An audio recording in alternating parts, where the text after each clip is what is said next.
Warning: the following video contains explicit language which may be offensive to some viewers or inappropriate for children. The content within this video is intended for mature audiences only. Are you ready?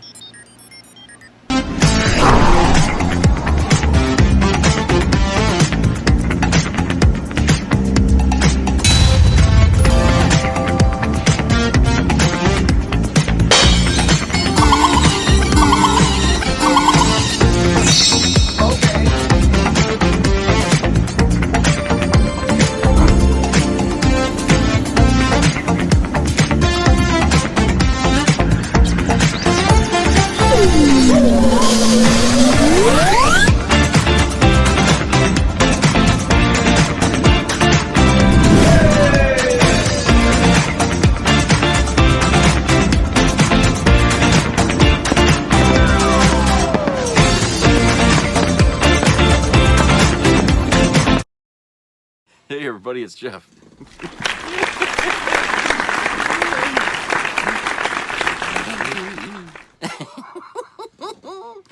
What are you doing?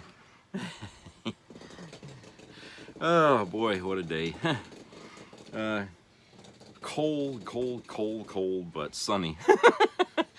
You would think the sun would be hot enough to negate the cold. No! No way. No, don't matter. We still get cold air. Can you imagine though, like where Mars is, it's further away from the sun. Can you imagine how cold it must get there? I mean, Jesus. Hey! Christ almighty! What are you, Superman? Christ, she literally jumped up to the ceiling without even touching anything on the way up. Jesus. Hey!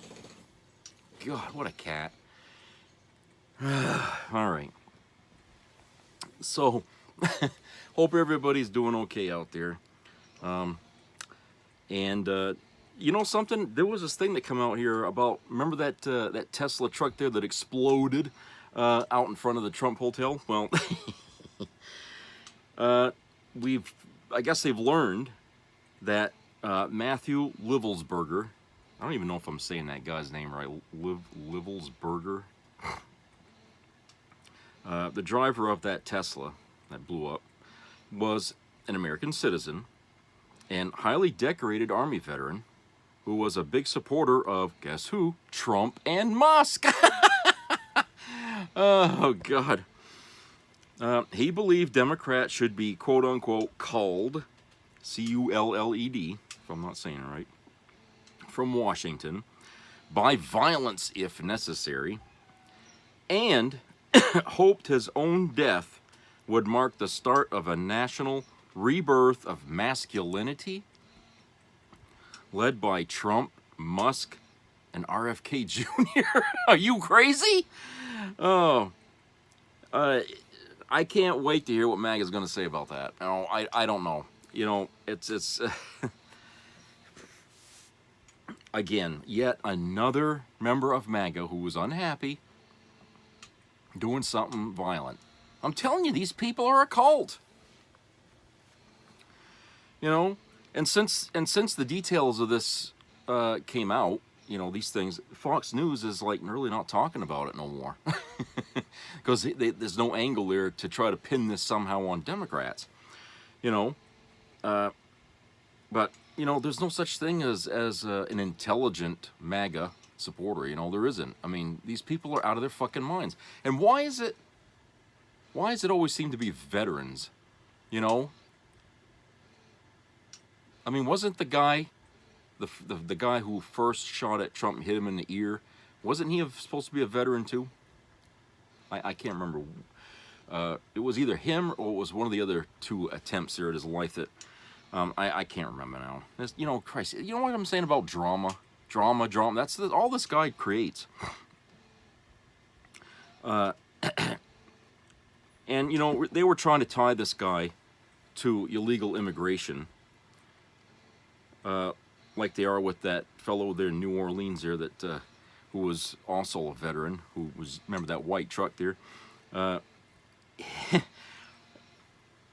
But, you know, I don't, you know, it's like they couldn't wait for the news to come out. You know what I'm saying? They were already making assumptions about this guy, the one in lost the Tesla driver. They were already making theories about this guy before they had all the facts, and that's typical, not just of Republicans or MAGA or even Democrats. Okay, that's everybody does that. Everybody does that, and it's frustrating because everybody wants to get the stuff immediately, and it doesn't often come that fast. It takes probably, you know, maybe a good week after something like that in order to get all the facts, you know, or at least get some of them.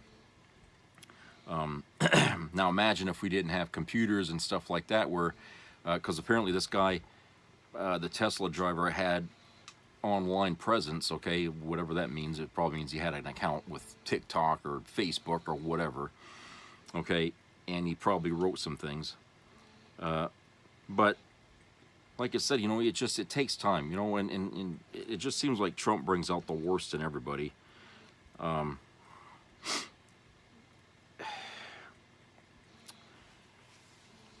But I really, you know, I think what it is that, you know, Republicans are, I mean, I shouldn't say Republican, MAGA is so used to living in their own bubble that when you live in that kind of a bubble, you create as you go. In other words, you make up fantasies. And so they made fairy tales about this Tesla driver, and they were completely wrong. And, you know, everything they said, it was completely wrong.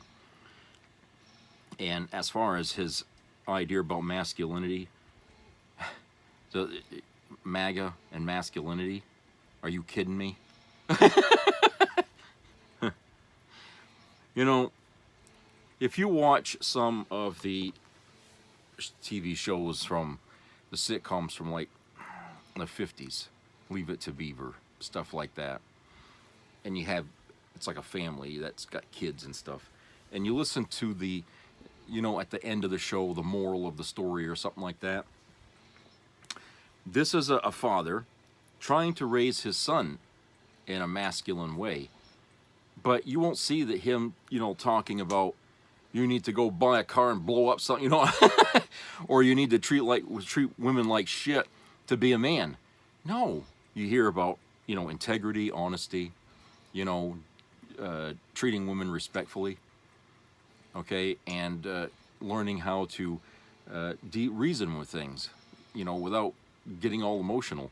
Those are the kind of the things, the points they always made in these comedy shows, you know, to be a man. But that, I guess now that's really kind of really died off, and now it's all different now. To be a man, and in today's country, in today's America, it means you have to beat women, rape them, you know, you have to thumb your nose up at authority, be disrespectful, arrogant even, always be ready to get into a fist fight, be a Karen, you know, things like that. Basically act like a 2-year-old. But that's what it is. And Donald Trump is modern man. Think about that. He's 78 years old, but he's modern man. So he was ahead of his time. You know, that goes to show you what how living in privilege, okay, keeps you from not maturing as a real man. It keeps you idled back to your teens and 20s and stuff like that, and you stay there because since everything is given to you, and since you have money and you can do whatever you want and never get in trouble for it, you don't have a reason to try to be a man, okay? I can tell by his kids that kids, his sons and daughter, they're spoiled rotten because he couldn't be a father. He has to be mature to be a father, and he can't do that. You know, that's another thing you can add on the list of things Donald Trump failed at, being a father. You know, and like I said, these are things that really define him as what he is. And like I said, today, MAGA looks at Trump as a man. He's the image of masculinity. Okay? God help us. God fucking help us. But I got a video here from iHip, and they talk about Trump, among things, and of course January the 6th, because we're coming up on the anniversary of that hateful day, as well as we approach, our putting Trump back in office again. So let's go to that video here, and I'll talk on the other side. Welcome to iHip News. It's January 6th, and if we remember 4 years ago, how the biggest titty baby party the world has ever seen, the sorest losers of all sore losers, got together and stormed the Capitol, and a lot of people took a shit in the Capitol, and these are alleged patriots, and they did this all for Donald Trump. And I think it's really telling that how the Democrats are handling this. There is a peaceful transfer of power. Kamala Harris on Friday was swearing in all of the newly elected senators, congresspeople, a total class act. And when I think back on after Biden won and after he took control, he flipped Georgia, he flipped Arizona, and Biden has been a consequential president, but in Monday morning quarterbacking, I wish that the minute he got in office, he would have fired every single person that Trump appointed. And I'm talking about that postmaster. I'm talking about Christopher Wray. I wish that he would have appointed somebody at DOJ that was hardcore about defending democracy. The fact that the person at the top that planned this whole thing has not been held accountable and has been reelected because the right-wing news and the appeasement of all of our elected officials to let this go on has led us to this moment is just so depressing. It's so depressing. And in my mind, the biggest failure of the Biden administration was Merrick Garland not filing charges of insurrection against Donald Trump and holding him responsible for the Capitol attack, because we all know that he was in on it. He sat there for hours and watched it. Why he waited for the January 6th committee, I will never know. But that failure allowed him to be reelected. And the undermining of the democratic institutions because of Donald Trump, and because of the insurrection and what was created by Donald Trump, then we go up to the Supreme Court, where they've given him just unfettered immunity. And over the weekend, I saw someone say, well, I'm just afraid Donald Trump's going to abuse his power. Since when has Donald Trump ever not abused his power? That's baked into the cake. So it's very disconcerting. The police officers that died, the damage that was done, moving forward past the actual people breaking windows at the Capitol, breaking into the Capitol, taking shits at the Capitol, wanting to hang Mike Pence, all of those things, but the undermining of people's view in our election and democracy and the legal system, it all points back to that day. And I really wish that from Merrick Garland all the way over to the Biden administration, there would have been a sweep, and the Supreme Court should have been addressed. And the way Mitch McConnell took Obama's pick and they put in an accused sexual predator, Brett Kavanaugh, in, and look at what the Supreme Court did. Then they voted to give Donald Trump immunity. To me, it is a failure. You can't, on the one hand, say we have to protect democracy. We have to protect democracy. This man is a direct threat to democracy. And on the other hand, oh yeah, sure, we'll keep his FBI guy in charge, who declined to press charges on Matt Gaetz, by the way, to investigate that further. We'll keep this crooked postmaster in here. Will not do anything. We'll have no ethics, no accountability, no investigation into Brett Kavanaugh. We won't reconcile what happened with Barack Obama's pick. They didn't do any of those things. So I have a problem as a voter that you say democracy is so important. I feel like a lot of the Trump supporters don't really understand different forms of government. Right. They don't know what fascism is. They don't know what authoritarianism is. They don't know what totalitarianism is. They don't really know what democracy is because they've taken it for granted.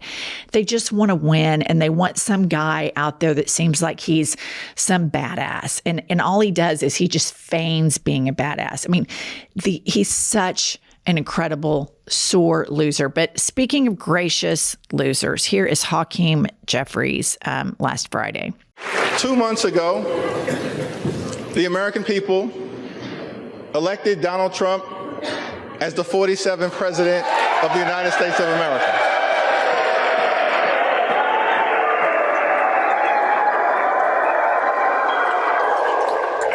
Thank you for that very generous applause.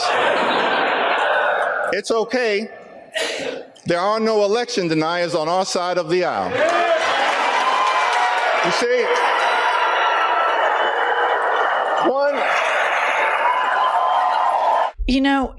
it's so maddening because I think as human beings, we all want things that are fair. Right. And you see Donald Trump lose miserably in 2020, and he pitches the biggest fit. He's got Mike Lindell, the MyPillow guy, and the Kraken lawyer, and Rudy Giuliani, and all of this crazy shit going on. And then he gets his whole base riled up. All of these right-wing, basically terrorists, extremists that storm the Capitol, and they do all this crazy shit. And all of those people have been sold lies by a parasitic form of governing. And Donald Trump offers parasitic governing, where they lie to the masses and exploit basically anybody who's not a multimillionaire for money. And they lie and feed them all this red meat that caters to their worst impulses as human beings. And he fed it, and he's cultured it, and he's rocked it, and he's cuddled it, and he's embraced it. And so they have this false notion of feeling protected by him. And it's just so maddening to watch everybody do the right thing except for him and his supporters. And at the end of the day, Democratic policies, whether they like it or not, help them. Right. They help the economy. Mark my words, in 4 years, if not sooner, there will be a massive recession, because there always is. He is going to offer ridiculous tax cuts. I just read recently that Jeff Bezos saved $1 billion in taxes by moving to Florida. He pays a lower income tax percentage than a public school teacher. Meanwhile, a cartoonist for the Washington Post did a cartoon where she depicted an image of everybody bending the knee to Donald Trump. Jeff Bezos killed that cartoon. And so you have Tim Cook, Elon Musk, Jeff Bezos, all giving $1 million to Donald Trump's transition. And it's so gross. It's so disgusting that we all use these products daily. And they know that this man is a convicted felon. They know, they're smart enough to know how corrupt he is. But instead of having principle, instead of having conviction, they say, fuck it. If everybody else can use this guy as a useful idiot to enrich themselves, we're going to do it too. So now this parasitic form of government has turned into an oligarchy, and it's going to get so much worse for everybody in this country. Well, it's going to get better for the billionaires involved in the oligarchy. But I just wanted to touch back on something we were talking about January 6th. Mitch McConnell, who stood on the floor of the Senate and had those words for Donald Trump, and then he did not vote to impeach him. Donald Trump is the worst of the worst, but the Republican Party enablers, Moses Mike on down, Mitch McConnell on down, they are every bit as corrupt and every bit as power hungry as Donald Trump. And in terms of, people vote against their own self-interest. We saw white women do it. We saw women do it. We've seen the middle class do it. We've seen the working class do it. So we are now in a stage of life. It's kind of the fuck around and find out. We're getting ready to see what Donald Trump's policies do. Remember, he was raging because he couldn't increase the debt ceiling. And he wants to go in and create all of this debt because he wants to give tax cuts to the billionaires. So those are the people that are going to benefit. And it's gross. And I look at Hakeem Jeffries and I say, that's classy. I look at Hillary Clinton at Donald Trump's inauguration, that's classy. And I think we all know who Donald Trump. I just want to go back to what you said about Mitch McConnell and the Republican enablers. Yes, they are abhorrent. They're almost worse than Donald Trump. But I never, ever think those people are going to do the right thing, because they never do. And that's why, as a voter that lives in a red state, that lives in a MAGA hellscape, where we have a governor right now that is trying to tell people what their choices are when they graduate from high school. Not that you can pick what you want to do, but you either have to go in the military, a vo-tech school, or a college, which is full-blown government control. But I digress. I'm upset that when Biden won that mandate and flipped historically red states, that he didn't come in and slash and burn every bit of Trump, all of his appointees, everything he did to the ground. To have any expectation that Mitch McConnell is going to do the right thing is a fool's errand to the highest order. You think Moses Mike is going to do the right thing? You think any of these sycophants are going to do the right thing? No. The Democrats historically do the right thing. As you see, what's going to happen today, they're going to certify the election. So that's why when the history books look back on this and we see that the Democrats know that the Republicans don't do the right thing, the minute they got into power, we worry so much about, oh my gosh, are we going to upset the right wing? There's all this deference, the silent deference that's given to patriarchal systems. And this democratic desire to have those people like us is so weird, because they're never going to like us. And listen to me, all of you that live in the Beltway, we live in a red state. They cannot stand liberals. They've been indoctrinated from a very young age in their mega churches to think that liberals are demons, Satan. That's why they call us the demon crap party, and all of this crazy magical thinking, Iron Age bullshit. So you have to, once you get power, you have to wield it, because that's what the Republicans do. That's what Mitch McConnell did with the Senate picks. That's what Donald Trump, when they get in, it's going to be brutal to watch this, but that's what they're going to do. They're not going to give a shit if any centrists or anybody on the left like them. They don't care if they piss anybody off. They won, and they're going to govern accordingly. And Democrats have got to learn that lesson, because it's the lack of fangs that causes the voter apathy that led to the second coming of Donald Trump. I like that, the lack of fangs, because you're exactly right. The Democrats, we've always said this, they play integrity politics. I'm the good guy politics. They're held to an exorbitantly high standard. And the Republicans come in, shit all over everybody, don't give a shit what anybody thinks, and they win. So it's as clear as the nose on my face. We have to get into fuck you politics and stop with trying to be the good guy that everybody likes.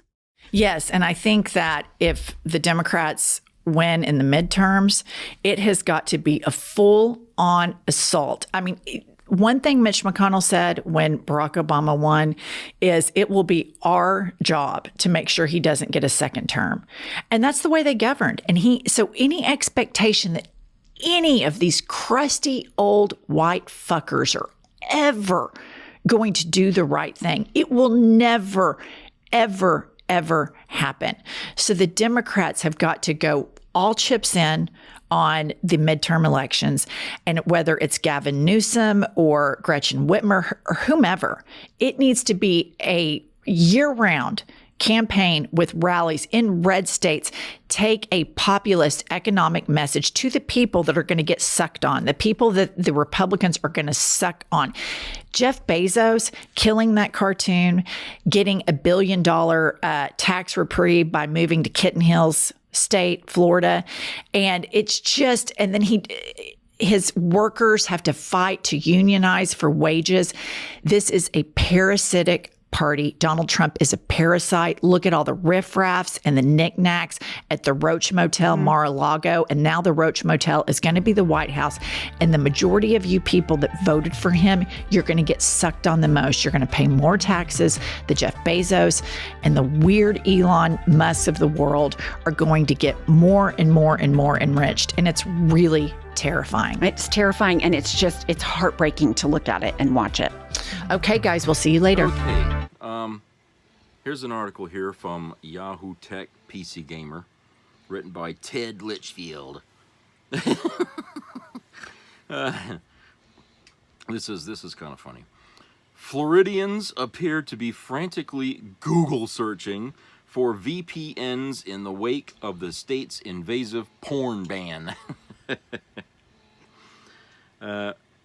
Google Trends have revealed a completely predictable knock-on effect from the U.S. state of Florida's new ID requirement for accessing internet pornography. Everybody's trying to get in on the VPN game.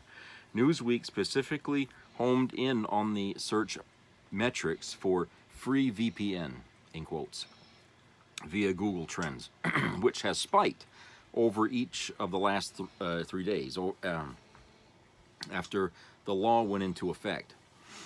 The location and IP address masking services have a variety of uses, including protecting one's privacy and accessing region-locked content. So, using a VPN to access porn would undoubtedly be a preferable solution to having a government-issued ID somehow tied to your finest moments. In addition to quote-unquote VPN and quote-unquote free VPN, here are some of my favorite related trending search terms from over the past few days in Florida. Here's one search thing: how to watch porn in Florida. DuckDuckGo, best free VON, New Year's Day. I just think this one's nice. Florida is now one of 17 states, mostly in the South, to institute an age verification requirement for viewing porn or any material harmful to minors, in the words of Louisiana's version of the law. In addition to being a hassle, the invasive nature of the verification doesn't inspire much confidence when our information can be so easily bought and sold and leaked. In December of 2023, Florida-based data broker National Public Data suffered a breach that compromised 2.9 billion records, which included the names and social security numbers of individuals unknowingly caught up in the company's people-finding dragnet. At the time of writing, and as reported by 404 Media, ubiquitous porn site Pornhub has actually voluntarily blocked itself in most of the states with these laws on the books, with only Louisiana allowing access through the use of LA Wallet, a form of digital ID. Pornhub claims it saw an 80% decrease in traffic from the state, with those users likely turning to VPNs or other sites with more lax standards rather than going cold turkey. Moving forward, I think there are big liability questions for companies that develop and sell VPNs, as well as sites or services that don't focus on pornography but still host it and other adult content. Social media sites like Reddit, Twitter, X, I guess, spring to mind first, but this also includes video game storefronts like Steam and itch.io. As for VPN companies, I wonder if they'll face challenges to their operation in selected states, or, more worryingly, demands that they share user data with state governments and law enforcement. Between this and the repeal of net neutrality in the U.S., it's a bad time to say, do, or enjoy anything via the internet. Well, it's funny, but, at the same way, I mean, you can be of two minds of this. I mean, yes, there is a problem with young people so easily getting their claws into pornography these days. And the result of having that, of them being able to do that, is that we have a young generation of girls who have this website called OnlyFans, where the only thing that these OnlyFans are doing is selling their image, you know, nudity and stuff like that online, and they're making lots of money, and that only encourages more people to try and mimic what these people, some of these people are, you know, the money. They think, oh, I'm going to get millions of dollars if I do. Okay, so they created this, but what sparked it was the pornography. You know, all the boys going around with their nose in the porn sites, okay? And some of them like 16, 17, you know, young people. And so these girls grow up with the idea that that's what boys want, and if you want their attention, you have to be a slut. You know, basically, you gotta be a whore. You know, and so they've learned that the way to do things is to be, you know, and it ain't just OnlyFans, okay? You know, they're saying that these, you see these images sometimes pop up on TikTok or what's the other one there? Not Facebook. I can't remember. There's a bunch of them anyway. But OnlyFans seems to be the newer place where they can go because they say they got better protection for people's identity on there. You know, it doesn't seem to really work though. But anyway, you got all these people doing this shit online, and they got the idea that that's the way to get guys, right? It's no more meeting at the bar, the way my generation did it, you know, or going to a club or something like that. No, you know, let's meet nakedly online on our first time. You know what I'm saying? You know, and if you like what you see, if you pay me some money, I can show you more. You know, and oddly enough, some young people today, that's how their relationships start. And you know, on online bullcrap like that. You know, it used to be women would close their windows if they knew somebody was watching them across the road with a telescope. Now it's opening them up and show them everything.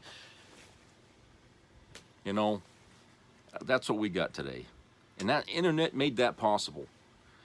But like this camera I'm talking into brings you right into my fucking house here, okay? Brings you right into it. You see everything there that's behind me, and there's no holds barred, no editing, no makeup, no nothing, okay? You come right into my place.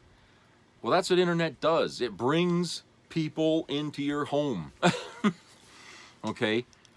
And it's just the, you know, the strangest thing, and how that's impacted our society in such a way that really, you know, it boggles the mind how fast something in our society can just turn right around.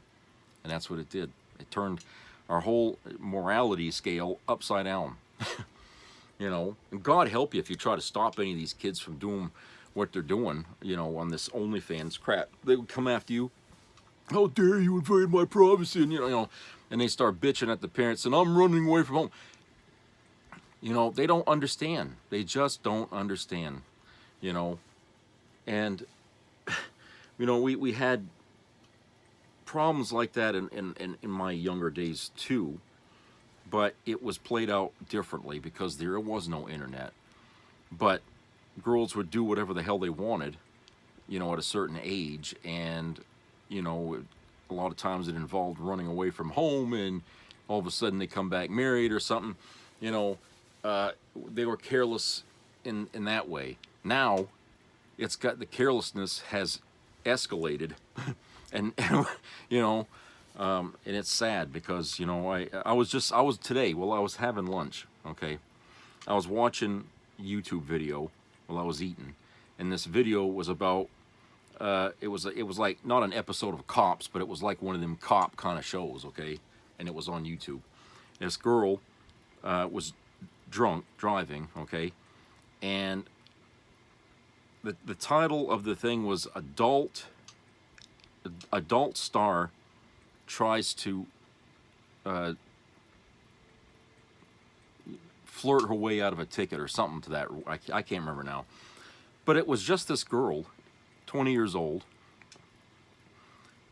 and she had an OnlyFans page, and the title says adult porn star. And I'm thinking, but she's not a porn star. She's on OnlyFans. Okay? And obviously the title was designed as clickbait, I guess. But I didn't click on it. What it was is I was watching a string of these things back to back to back to back. Okay, you know what I'm saying? Because when you watch one, they immediately put you into the next episode, and then okay, so that one come up, and and I was laughing at it because, you know, I was thinking, well, they call this a porn, you know, name one fucking video you were in where you were a porn actress, and you know, and they couldn't, you know, they won't answer that because they weren't in one. They were just on OnlyFans. That's I don't know. But you see, the thing about that OnlyFans, what I'm trying to say is it's considered pornography because that's the only thing people are using it for. And who's mostly on it? Women. Okay, you don't see guys on there. They're on there looking for these girls that are on OnlyFans, okay? But there's no men that I can think of that would actually want to be on there because nothing a man does gets much attention. Let's make it plain here, okay? A guy could be stripped naked on the fucking, no one's gonna watch that. But put a woman on there, strip her naked, and she'll get like 1 million views in 5 seconds, okay? That's what I'm talking about. Okay, and they'll consider that, oh, she's a star. That makes her a star because 5 million guys looked at her. I don't know. I just, it's a very bizarre society we live in now, and it makes absolutely no sense to me. It makes no sense. I feel like I'm living in a bizarre universe, you know.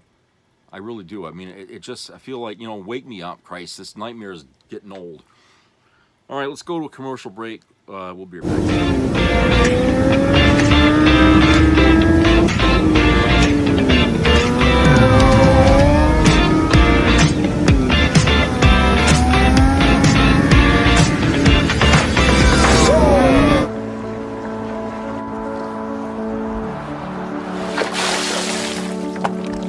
This is me. This is me.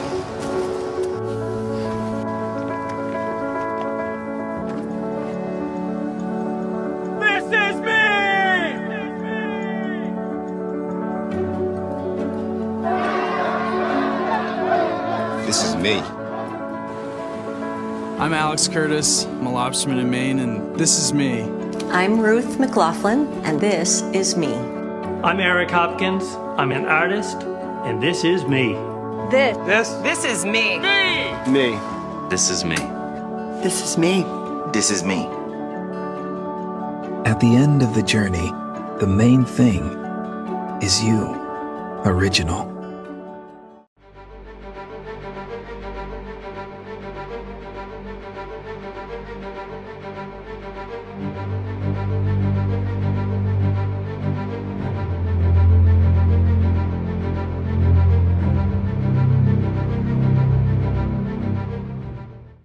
Matt Gaetz started the new year by kicking off his new career as a news anchor over at the OAN network, continuing a very long tradition of conservatives rewarding predators with great business opportunities. Check it out. Tonight on the Matt Gaetz Show, the battle for the gavel is heating up with a group of GOP holdouts putting a snag in Speaker Mike Johnson's plans. We'll have Representatives Lauren Boebert, Thomas Massey, and Victoria Spartz on to discuss what they expect for Friday's critical vote. What's your little show rated, Maddie? PG-17? Not for mature audiences? Because we all know that's the kind of demographics you want to attract. And I have really bad news for you that'll leave you devastated. Your producers will eventually come to you to tell you you're killing it with the 65 and older crowd, specifically old white men whose homes are covered in aluminum foil. And couldn't you guys be a little more creative with the title of the show? The Matt Gaetz Show is just boring. Something like The Minor Detail or Gaetz Uncut. Something I'm sure your victims could attest to. Oh, this turtleneck is tight. I also personally believe that your show should have a disclaimer in the beginning. Obviously something like whatever's about to come out of this man's mouth is complete bullshit. but also warning your viewers that you are a predator. A man who paid for and had sex with underage girls and brought them to drug-fueled parties. And thanks again to Senator Mark Wayne Mullins for giving us a little hint of who your advertisers are going to be. I crush ED medicine and chase it with an energy drink so he could go all night. I could see it now. The Matt Gaetz Show brought to you by Viagra and Red Bull. But I can't sit here and hate on Matt Gaetz and crack jokes the whole time, right? After all, he's a real fighter for conservative values. And I'm 100% sure that his show will reflect that. And he'll have, guests on his show to talk about what's really important to conservatives. The things that are really affecting the American people. Don't believe me? Here's a clip. What was going on with my makeup? Help me. Give me advice. Matt Gaetz, let me tell you something. Highlighter is not for you. Stop highlighting the center of your face. It makes your eye very small, and it gives you the glow. Not the glow you think it gives you, but I have deep-set eyes, George. How do I fix the deep-set eyes? Look at the flawlessness in my skin. No highlighter needed.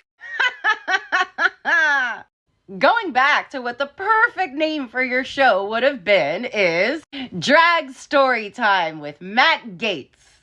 Oh, the irony. The jokes write themselves, you guys. I can't take credit. Anyways, bye.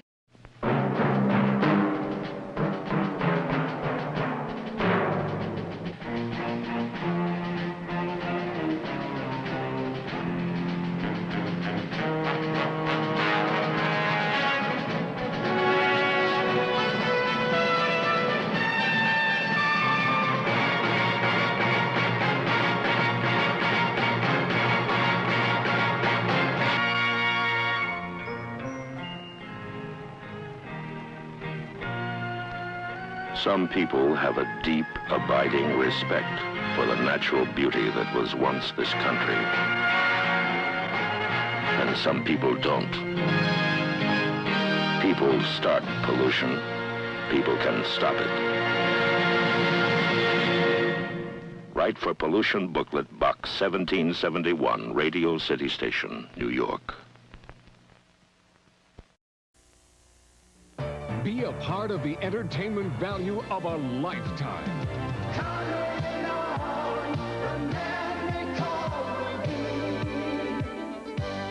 I loved it. It was the best performance I've seen in a lifetime. I loved the show. I liked it very much. He's a very entertaining man. It's well worth the money.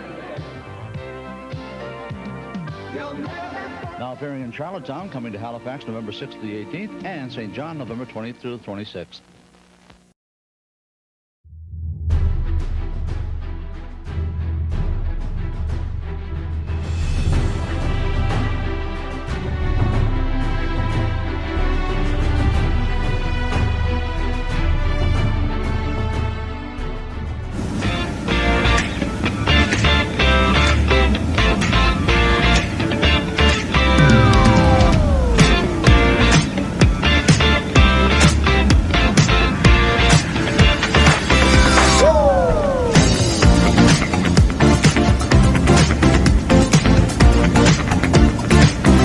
Okay, welcome back.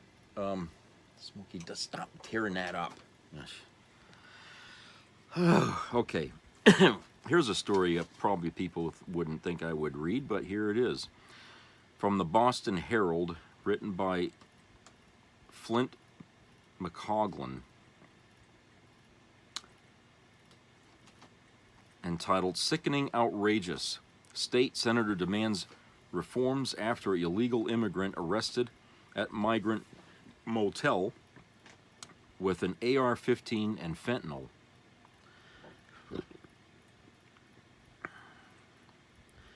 A state senator is demanding that the court records be made public in the case of an illegal immigrant evicted from a Reverie shelter program following his arrest on charges including possession of an AR-15 rifle and roughly $1 million in fentanyl. Quote, if there's anything I can do to effectuate change, It's demanding that the documents in this case be made public, unquote. Senator Ryan Fatman, a Sutton Republican, told the Herald Friday, quote, the public has a right to know what they're funding, unquote. Reverie police arrested Leonardo Andujar Sanchez, who was 28 years old, on December the 27th. The Dominican resident of a Quality Inn used by the state to shelter migrants was charged in Chelsea District Court with 11 counts, 10 related to firearm possession, including quote-unquote alien in possession of a firearm, leaving no doubt to his documentation status, and one charging him with possession of nearly 5 kilos of fentanyl. Sanchez was arraigned on December the 30th and was ordered jailed until the end of April after being found dangerous during a subsequent hearing on Thursday. But the only court record the public can access is a listing of his charges. There is no criminal complaint or police report available, either through the courts or through the Reverie Police Department, which informed the Herald it had 10 days to comply with the request for the police report. Judge Jane Prince ordered the court documents impounded. Sanchez and his family, which the state did not define, have been at the Reverie Emergency Assistance EA shelter since October the 15th, according to information provided by the Executive Office of Housing and Livable Communities, EOHLC. The office conducts warrant checks of all EA residents every 30 days, and all residents undergo background checks when they apply for a shelter, according to the EOHLC spokesman Noah Bombard. The Quality Inn shelter in Reverie has contracted on-site security at all times, and he added, but Bombard did not address the fentanyl and weapons possession counts that escaped the vetting and on-site security staff. Sanchez has obtained a private attorney, John Benzan, to represent him. Private counsel is a luxury not expected of a resident of the Massachusetts Emergency Assistance Shelter program, from which the state confirms Sanchez was evicted following his arrest. Quote, we took immediate action to terminate this individual from the EA system, and we confirmed with federal immigration officials that they have launched a detainer, unquote, Bombard wrote in a statement shared with the Herald on Thursday night.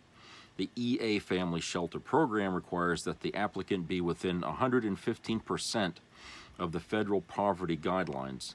That means a single person must make $1,443 a month or less, and an additional $515 or $516 per month for each additional person in a household.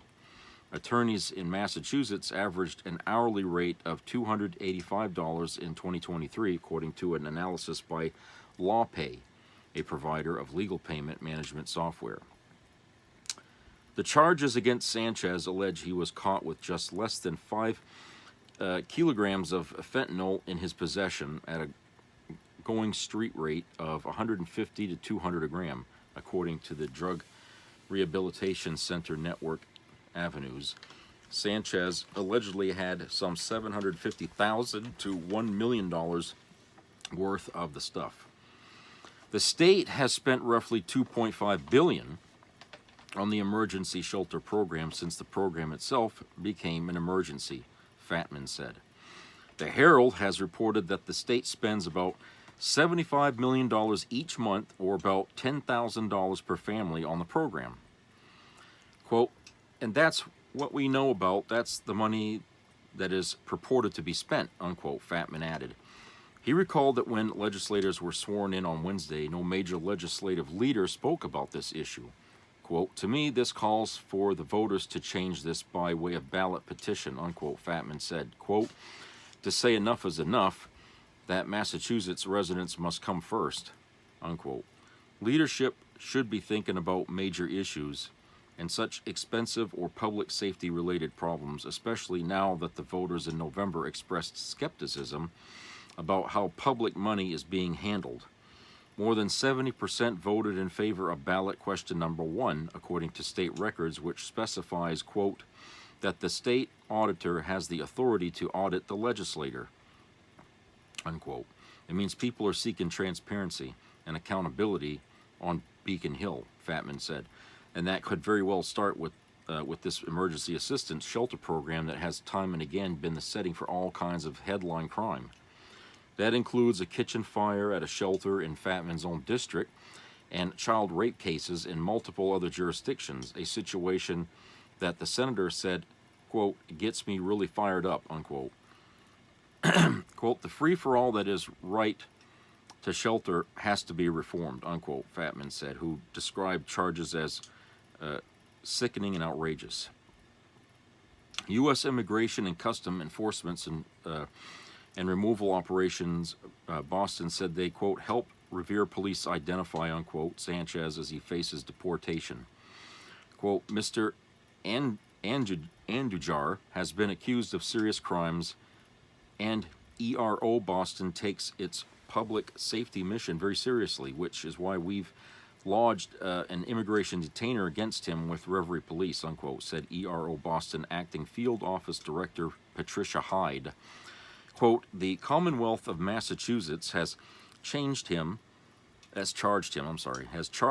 with possessing dangerous weapons and drug trafficking, and with the Reverie Police Department's cooperation, we intend to take him into ICE custody upon his release, unquote.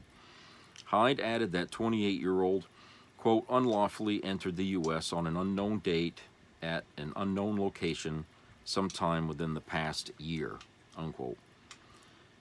Okay, so yeah, there's one example there of, you know, what Trump was talking about, you know, criminals coming into this country, okay? But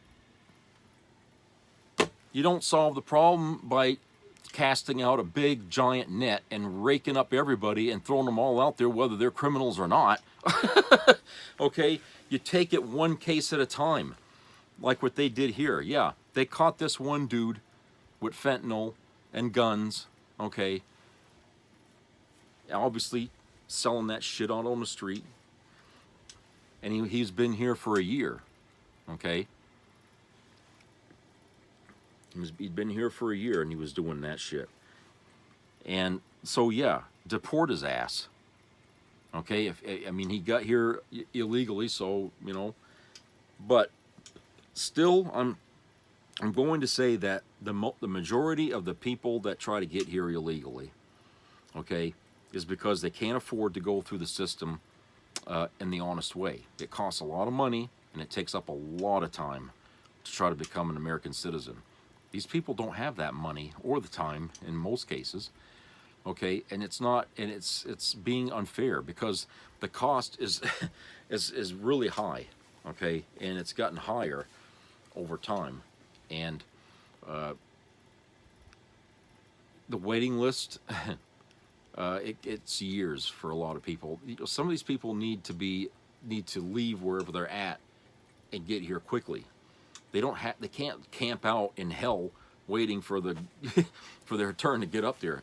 So they cross through illegally, but they keep a low profile so they don't get in trouble, and they try to make it, you know, do what they can, and at the same time, while they're here, they try to go through the system of becoming a citizen while they're here. At least here, they're safe from where they were, but they can stay here, or they try to stay here so that way they can go through it, you know, getting the, you know, the help, the money and stuff that they need to be a citizen. And so keeping these people from getting into this country just for the sake, you know, okay, it's unreasonable, I think. Okay, it shouldn't be that difficult for people to come into America to be a citizen. And that in itself is sort of, I think, unfair. And it seems to me like it's people who we only want rich people coming into this country, okay, to be citizens. We don't want the poor coming here. All right, well, that's not what the Statue of Liberty says, okay, and what it says on that plaque there at her feet. All right, so it just, like what I said, it doesn't, yeah, there's going to be some that are going to come across. I mean, hey, it happens, that are criminals. Even if we tightened the borders to the point that MAGA wants it to be, they're still going to get through somehow, okay? You can't watch every inch of the country, every inch of the border. People are going to get through somehow. They'll get through. And we're still going to have crime. We still got Americans doing plenty of crimes in the country with fentanyl and guns and all kinds of shit, all right? But, we put these people in prison and stuff for that, all right? We deal with it. With the illegal immigrants, what are you going to do? I mean, you're going to put them in prison where we spend money feeding them, our money, or are you going to deport them? What are you going to do? Okay, it's the same problem. It's just from a different person coming from a different country. All right, but statistics show that most immigrants that come here are not here to commit crimes. They're here to try to make it good in this country so they can stay, so they can be citizens. Okay, that's what they're trying to do. And yes, they'll do those jobs that nobody else wants to do because, hey, that's the only way they can make money, all right? So they do this. And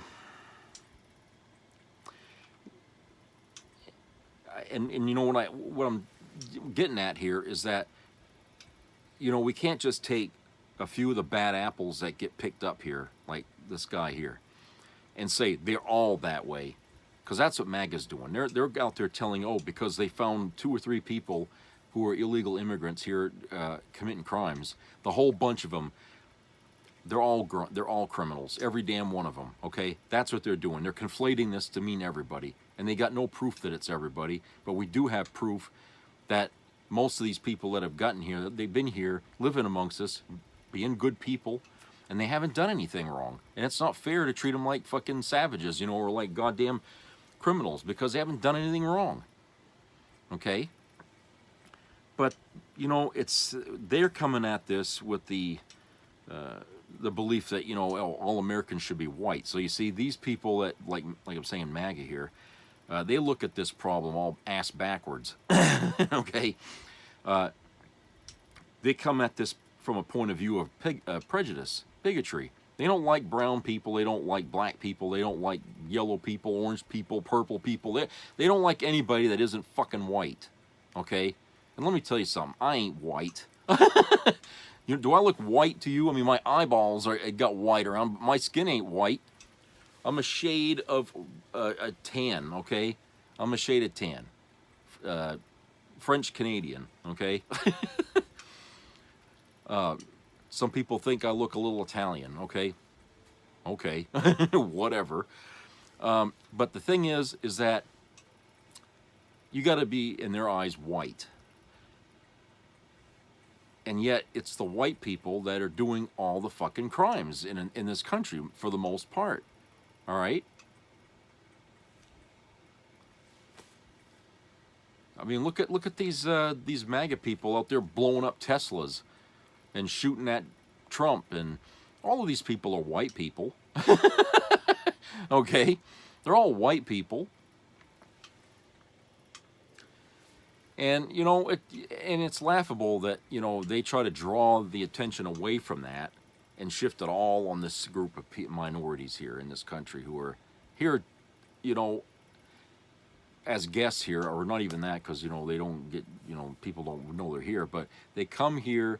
They're not here to destroy or disrupt the country. They're here because they're trying to become a citizen, and they're trying to work to earn the money in order to do that. Okay.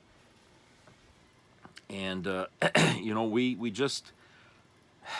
got an attitude in this country where nobody's welcome here anymore, and we're so hell bent on that we're actually willing to cripple our own economy. Okay.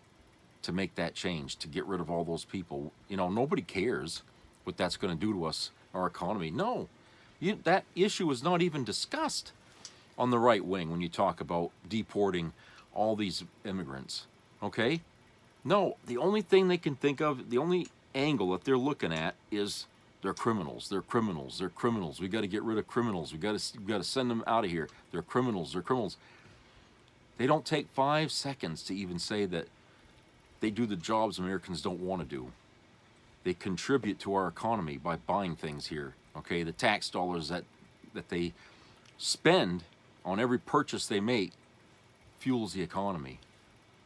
3 million immigrants, okay? 3 or 4 million, I don't know exactly how many, but that's a lot of people. That is a lot of people. And when we lost a million plus Americans after and during COVID, okay, we saw what that did to the supply chain in this country and to the staffing levels in various businesses, okay? It crippled our country, and we're still recovering from that. We got the supply lines pretty much back in order, but still a lot of businesses are still short-handed. And of course you could argue, well, it isn't because of COVID anymore. It's business people trying to make more money with less workers.